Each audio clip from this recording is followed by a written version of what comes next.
your girl Trina, and I'm back at it again with the Queens Remember in Time. First and foremost, I want to say happy Black History Month, y'all. This is a month where we honor being Black, loving being Black, and just enjoying being a Black person, all right? And so I want to go ahead and represent a Black queen. Her name is Trina. So a lot of y'all know who Trina is, the baddest, the diamond princess. Everybody knows her, right? But I really want to take this time to really give flowers and pay homage to Trina because she's a queen that we need to remember in time.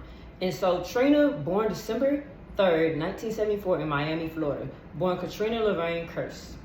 Grew up in Liberty City, attended Miami Northwestern Senior High School. Trina always was that girl. Like if you look at her throwback pictures, she was that girl. From the stacked hair, to the Louis Vuitton scarves, to the cars, she was always that girl. Trina was really, in 1998, was studying to do real estate. She really didn't want to do music, but she was like, let me try this out, right? So she was studying for her real estate license in like 1998 when she ran into the attention of Trick Daddy, right? Trick Daddy and her met, and they decided to get in this booth and record the hit single, Nah Nigga, right? Nah Nigga is like a club banger, like, not just a club banger, excuse me, but it's like for the streets, like, Nah Nigga, like, you play her verse, you don't know Nah Nigga, you don't know Nah Chick, this ain't sound like me. Like, that was crazy. And to think that Trina wasn't even like 21 when she recorded that, I think she was under 21. I think she was like in her late teens, just going off like that, just being raw and authentic. It was the capri pants, it was the twisties to the back, it was the diamond princess, silver glittery top. Like, it was just so very iconic and very, very 90s in the South. The boys had on polos. It was just perfect, right? Aesthetically and also culturally for Miami and also just Southern culture. So she dropped Nah Nigga, right? And that went crazy. She got a lot of buzz from people looking around all parts of the region of the South, especially Florida. Then Nah Nigga dropped on www.thug.com, which was Trick Daddy's album. And it hit number 2 on the Billboard and number 3 on rap charts. So for her to be under 21, one of her first verses, to actually hit Billboard that hard, screams that girl, right? So she recorded a record deal with Slip and Slide Records, which was under Atlantic at that time, and it just made history. Also, Slip and Slide, if y'all know what like No Limit Records is, Cash Money Records, you even like Rap A Lot Records, you gotta know who Slip and Slide is, right? Slip and Slide Records in what Miami is to, like, not in Miami, what No Rap A Lot Records is to Texas, what No Limit Records and Cash Money Records is to Louisiana. Like, Slip and Slide had some of the biggest artists that you know coming out of Miami, Florida, right? So that was already huge. So she's just locking out big deals, number 2 Billboard, number 3 rap charts. She just going hard, and it's 1998. It's like her first verse. So Trina followed up in March 2000. She dropped the Baddest Bitch, right? That album went number 33 on Billboard charts and number 11 on hip hop and rap charts.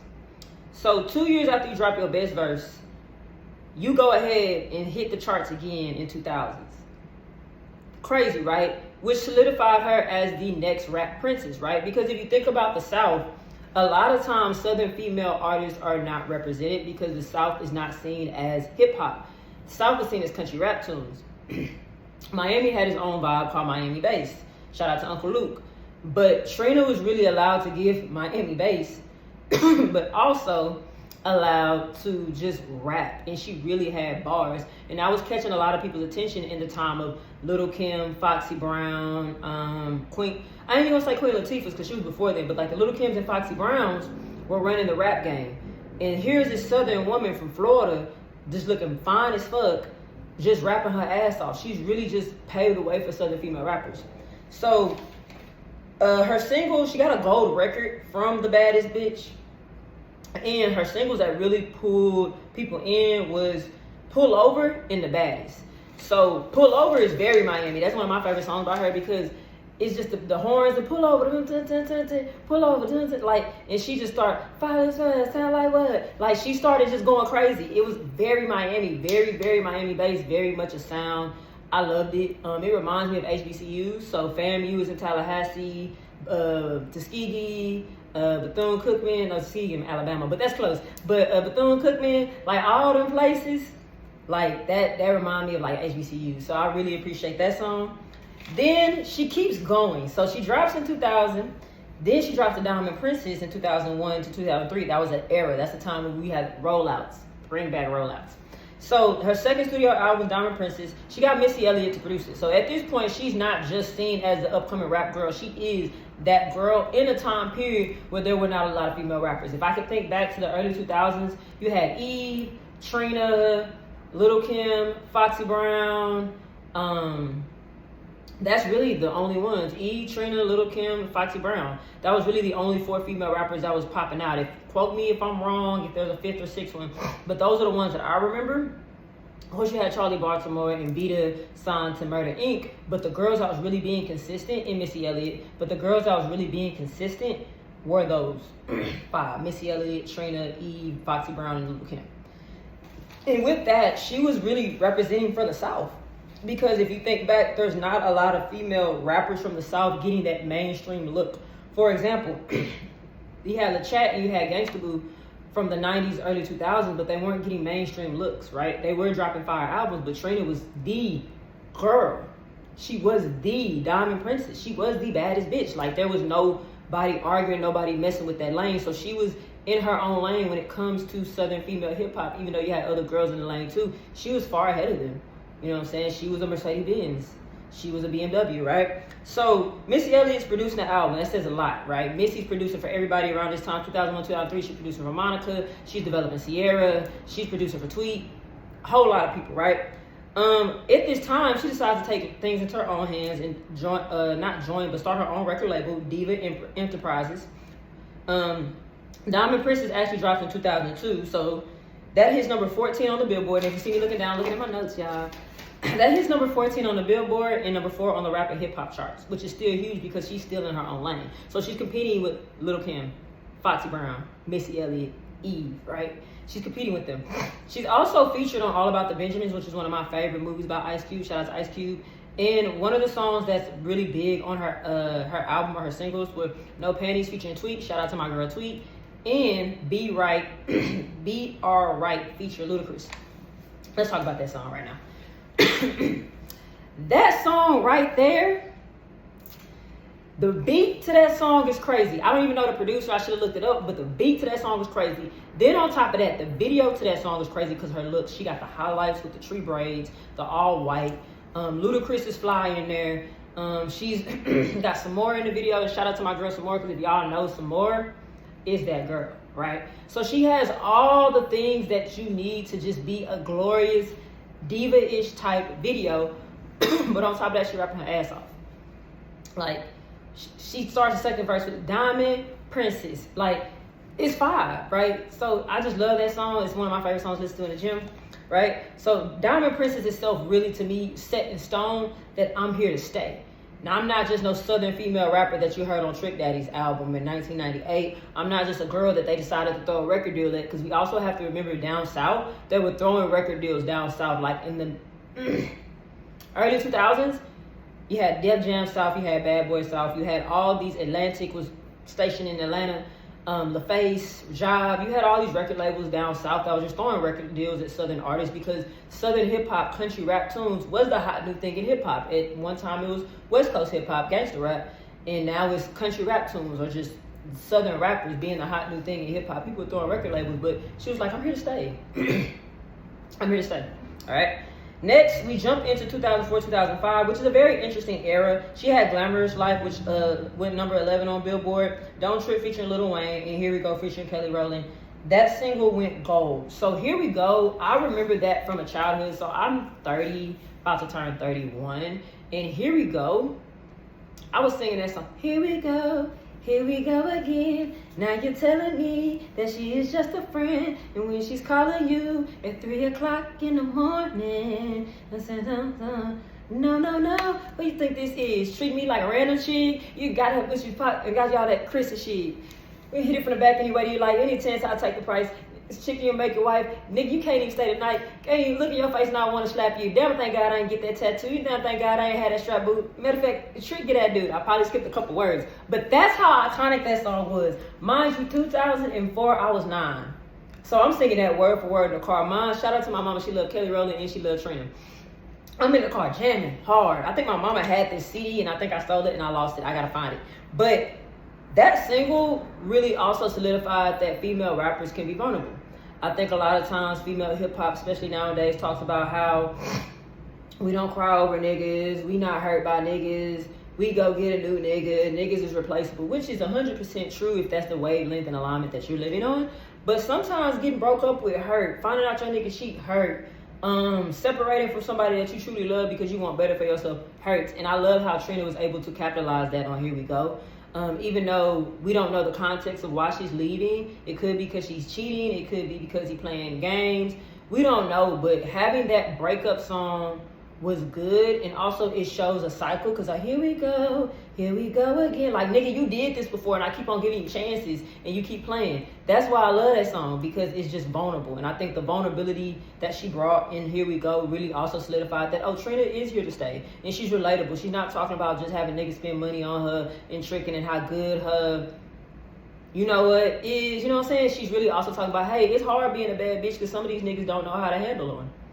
They do stupid shit, you know what I'm saying? So that's realistic. I love that song, right? So we're going to fast forward to 2008. So Trina kind of went on a little hiatus between 2004 and 2005. Hip-hop was also changing. It was becoming more commercialized because if we talk about 2006, you see a lot of internet. And if an artist did drop in 1998, it would be hard to transition from that. But I do want to talk about the beef that she went through between that time period. So there was a beef that happened between Trina, Jackie O, and Kaya.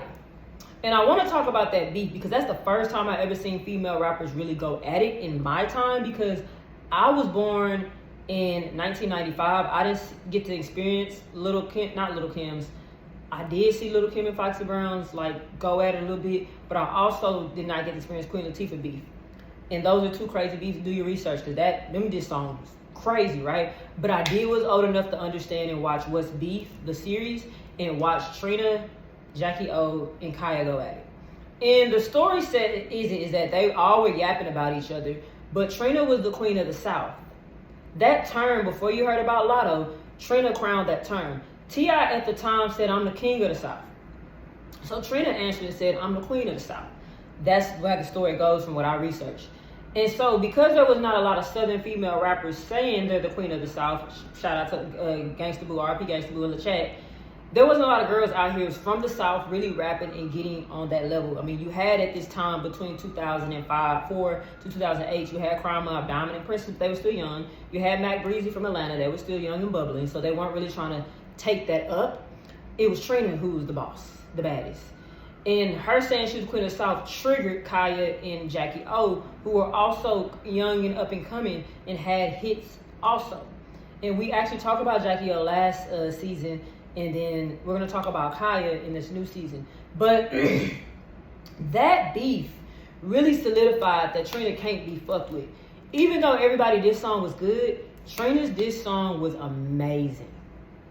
Do you hear me? Trina's this song was motherfucking amazing. And so, and I'm not saying that as because I'm a favoritism. All girls, I love all my female rappers from the South. But that solidified to the streets that she's just not no industry, no Diamond Princess. She'll really get in the mud with you. And I enjoyed that beef, not because I appreciate beef from female rappers, but I enjoyed that beef because that beef was good to see that conflict can happen and hits can be made. So I rock it, right? So now let's fast forward to 2008. So 2008 is a strange year because I think this is really the last year where you had one standing female artist in mainstream. And even though we talk about our Little Kims and we talk about our Foxy Browns, they kind of, at the time, don't want to say fell off, but they kind of like their course had ran. Little Kim had got locked up around that time. And then, if I remember clearly, Foxy Brown lost her hearing around that time. So really, and then Eve kind of was in what we would call a strange place because Rough Riders dissolved and she kind of was really redefining herself. She did drop Trampoline, which is dope, but this is about Trina. Trina was the last woman standing. Right before that era of another person, I'm not gonna say no names, but when Trina dropped in 2008, Still the Baddest, I promise you it changed my brain chemistry. Imagine this. I think I was turning 13 in 2008. I was still in the 8th grade. And my cousin, shout out to my cousin Cynthia, my older cousin, we was in a car driving to a basketball tournament. I'm from a small town. Basketball tournaments is lit, right? People play basketball. That's like something to go see, something to go do. And she played Killing You Hoes. I think she had an Impala, like a 2006 Impala, red. And the speakers, you know, those 2006 Impala, the speakers get the boom, boom, boom, boom, boom, boom, boom, boom, boom. So I'm in the Impala, I'm like, dun, dun, dun, dun, dun, dun, dun. You know, the baddest bitch is back. Part 2, I'm reloaded, and I'm killing you hoes. You see I'm killing you. When that hit my ears as a young 12 or probably 13-year-old girl, it changed my brain chemistry. I went home on YouTube and I found that album. And I jammed that album from front to back. Because this is the time where like I didn't have money to buy CDs and my mama was not going to buy me a Trina album because I'm 13. She doesn't want me to be over-influenced. But YouTube is free and we had dial-up at my house. So I'm on the computer and my dad had bought these old donated computers with the big back on the back. Y'all know what I'm talking about, the little thing at the bottom. But he bought those for like $300, $400. And they was running off Windows 2000 or something. I don't know. I got on the Explorer browser, right? I'm Googling, I'm jamming the hell out of Still the Baddest. Let me tell you, some of my favorite songs on that album. It's her 4th studio album. It hit number 6 Billboard. Single Again was a dope song because I like how she was still being vulnerable about being single. Like, I think that was beautiful to see a female rapper talk about, like, going through relationships and being single, because nowadays we don't hear that. A lot of girls are like, I'm doing this, I'm doing that, fuck these niggas, fuck that. But Trina was like, she was a lover girl. Like, she was a lover girl that wanted a nigga to spend money. That's what Trina was. Trina was a lover girl that wanted a nigga to spend money. That's what she was, right? So, Single Again, I got a thing for you. I love that song. I had a crush on a guy in high school, freshman year of high school, or it was like not sophomore year, 8th grade, and little light-skinned nigga. I thought he was cute. Me and light-skins, I gotta figure that out, but that's another story for another time. But light-skinned nigga, I thought he was fine, and he, I played that song for him, and he liked the song. But you know, when you dark skinned and you back in the early 2000s, like I say, like 2006 to like 2013, being dark skinned at that time was like being a war veteran. He liked me, played that song, he enjoyed it, but he didn't tell his friends he liked me, so he acted like he didn't like me. So that let me know, never let a nigga play in your face. But I played that song for him, and it helped me bag my first little crush, even though it didn't last and it didn't do nothing. It helped me bag my first little crush. The next one is Killing You Hoes. I just talked about it. Enough said.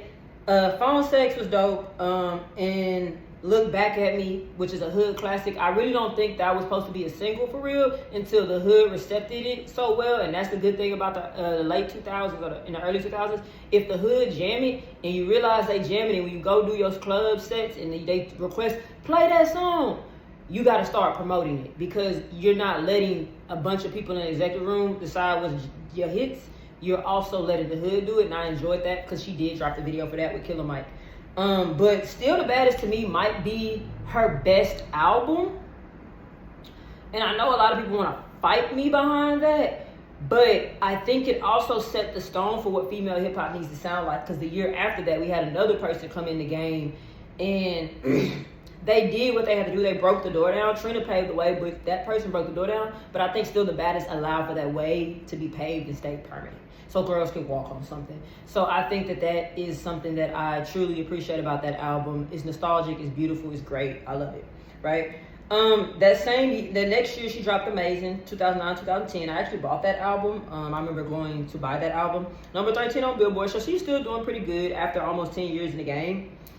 That's My Attitude is a really dope song. Still Amazing is a slept on album, and I know why I slept on, but if we really go back and listen to it, you can definitely hear the nostalgic late 2000s, early 2010s production. But also, it was good. It was a mature album. At this time, Trina's probably 30-something. Very great album, very mature album. I actually need to go back and listen to it myself. I actually need to go find that CD But I gotta listen to that album myself because it's a really, really, really good album. And yeah, like she had a song with Monica on there called Always. Shout out to Monica because she was in her prime at that time with that's 2009, 2010. But I enjoyed that album. It was great. I listened to it all the way through, and I had a TV with a CD player on it at the time, and I really enjoyed that album. Right. So overall, Trina's impact on hip hop and Southern hip hop is amazing. She paved the way for commercial female Southern hip hop. I think that's what we're missing. Like, we know there's other female rappers from the South, but when it comes to commercial success, I don't think any Southern female rapper before her ever did that. Like, I don't think anybody did that. Shout out to Megan Thee Stallion, shout out to the Lottos, shout out to the I'm blanking. Those are the two I can think of off the top of my head. If I got somebody, I'm sorry. But shout out to those girls because without Trina, they wouldn't have been able to make that commercial success. She literally branded Southern female hip hop. She literally made it cool to tell girls, hey, City Girl, shout out to JT, shout out to Young Miami. But she literally, and those are her daughters. I want people to know that, especially Young Miami, but City Girls are her daughters. Like, those are her kids. Like, there wouldn't be no City Girls if it wasn't no Diamond Princess. It wouldn't be no City Girl if it wasn't no Still the Baddest. It wouldn't be no City Girls if it was no no goddamn the Baddest Bitch album. Like, it wouldn't be no City Girls if it wasn't no 9 nigga verse. You feel me? So like, she made it okay for women again to tell a nigga, if you want some coochie, you gotta spend some money.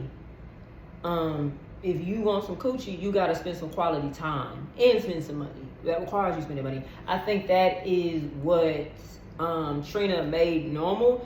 And it's a fine line between prostitution and it's also a fine line between transactional connection. And people have a lot to say about what she raps about, but I think she teaches girls that really don't let him just play in your face. Don't just be happy to be in a nigga face. Expect something from it. And if it's not money, respect, care, respect, connect, respect something from it. And I think that's what makes her such a great female rapper that paved the way. Allowing girls to break doors down. She stands on womanism and feminism, and even though y'all say she doesn't, Trina never really thinks that niggas ain't shit. It's just the niggas that do ain't shit to be ain't shit. So like, one of her songs that I actually enjoyed from after like around I was in college was called Fuckboy or F-Boy, and I enjoyed that song because she was talking about the F-Boy. So if you were an F-Boy, you were gonna hate the song, and I think that's another reason why Trina is seen as a man hater, and she's not, is because she holds boys accountable. I think accountability does not mean I hate you, it just means you're wrong.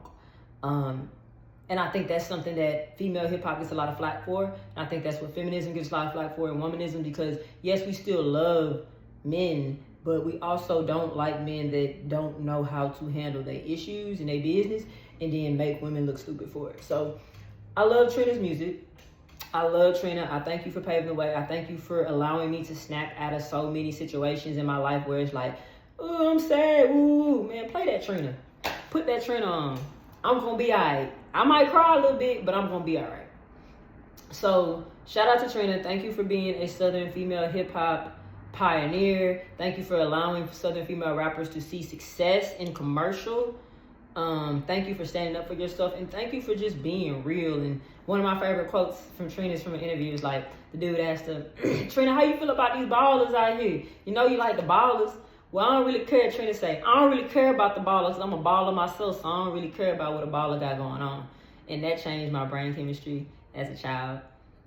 Y'all don't know, I love Trina, man. Like, I love her. But that concludes the episode of Queens Remember in Time. We honored our girl Trina. Y'all be sure to subscribe, tap in. I'm going to try to do this once a week. It's Black History Month, so I got another lady that I'm about to shout out. I'm probably going to give y'all double episodes because we got to make sure we get this series through. And happy Pisces season to all my Pisces out here. It's coming. Like, it's literally coming next week on the 19th. Pisces season is lit. You feel me? So, yeah, I'm signing out. It's your girl T. Y'all have a good one.